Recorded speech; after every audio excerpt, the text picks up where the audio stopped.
देखो, हर चीज़ में ह्रास होता है। बच्चा जन्म लेता है, जवान होता है, बूढ़ा होता है, मरता है। मकान बनता है, नया बनता है, कल पुराना होकर जीर्ण शीर्ण होता है।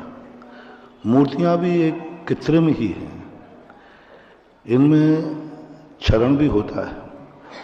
हम इतने व्यामोह में न रहें कि मूर्ति पूर्णतः खंडित हो गई, मूर्ति उसके नाक कान समाप्त हो गए, उसके बाद उनको पूजा के स्थल पर नहीं रखना चाहिए, उनका विसर्जन करना चाहिए। विसर्जन दो रूप में किया जा सकता है। शास्त्रों के अनुसार तो इसे अथाह समुद्र में विसर्जित करना चाहिए, ऐसे गहरे स्थान पर विसर्जित करना चाहिए जहाँ का पानी कहीं सूखता ना हो। दूसरा, आज वर्तमान की जो परंपरा है आर्कियोलॉजी वाली, पुरातत्व की वाली, प्राचीनता सिद्ध करने के लिए इसे हमें किसी सरकारी संग्रहालय में जाकर के, या तुम्हारा जैन कोई म्यूजियम हो, वहाँ जाकर के स्थापित कर देना चाहिए प्राचीनता की दृष्टि से।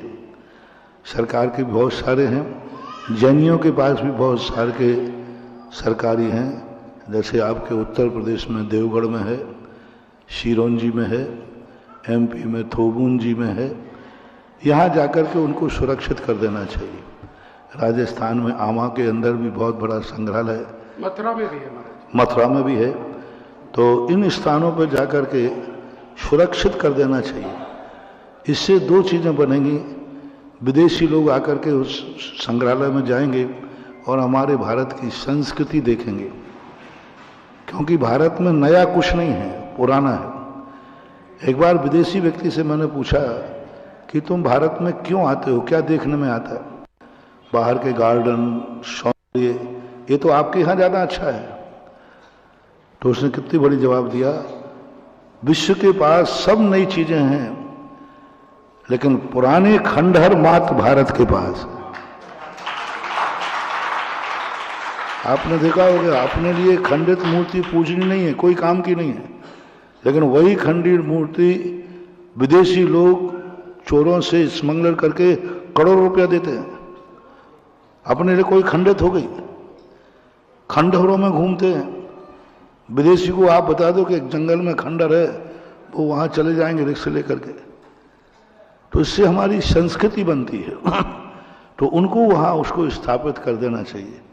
दूसरा, यह भी नहीं बनता है, आपको अपना और भी व्यामोह है, तो उन मूर्तियों को वेदी से हटा करके एक 100 पीस, 100 बॉक्स बनाना चाहिए, और मंदिर के किसी बैठक में या मंदिर के किसी घरवाला में एक आला बना करके उनमें मूर्तियाँ रख देना चाहिए, प्राचीनता की सिद्धि के लिए। वे पूजनी बंदनी नहीं है, मात्र रखी हैं, तो वो तीसरे नंबर का है, यदि आपको विकल्प है तो। वैसे शास्त्रों के अनुसार खंडित मूर्ति जिनालय के किसी भाग में नहीं रहना चाहिए, ऐसा जिनसेन स्वामी ने प्रतिष्ठा पाठ के अंदर स्पष्ट उल्लेख किया। इस पर समाज के ऊपर बहुत दुष्प्रभाव पड़ता है। अंगहीन, अंग समाप्त हो गए हैं, खंडित है, तो नहीं रखना चाहिए। तो ये दो स्थान सबसे बचे हैं, संग्रहालय या सीधा विसर्जन, और नई मूर्तियों की स्थापना उसके स्थान पर कर लेना चाहिए। और फिर भी यदि कोई छोटी मूर्तियां हैं और मान लीजिए उनके हाथ पैर नहीं घिसे हुए हैं, तो भी उनका एक बॉक्स बनाकर रख लो। प्रतिदिन उनका अभिषेक करनी नहीं, प्रतिदिन मार्जन करना जरूरी नहीं। साल में एक बार कभी 10 लाख पर्व आदि में संपूर्ण मूर्तियों को निकाल कर उनका अभिषेक और मार्जन कर देना चाहिए। प्रतिदिन अभिषेक नहीं करना, उसको एक बॉक्स बना करके वेदी पे बढ़िया सुंदर श्रृंगार करके रखो, लोग दर्शन करें, अर्घ चढ़ाएं, लेकिन मूर्ति का प्रतिदिन अभिषेक पूजन करना जरूरी नहीं है, ये निश्चित करना चाहिए। छोटी छोटी मूर्तियों को प्रतिदिन लोग मार्जन करते रहते हैं, उससे मूर्ति घिसती है, मूर्ति समाप्त होती है, अभिनय होता है, गिर जाए पड़ जाए तो और अभिनय का दोष आता है। इसलिए मैं बार बार कहता हूँ, मूर्ति के लिए अभिषेक जरूरी नहीं है।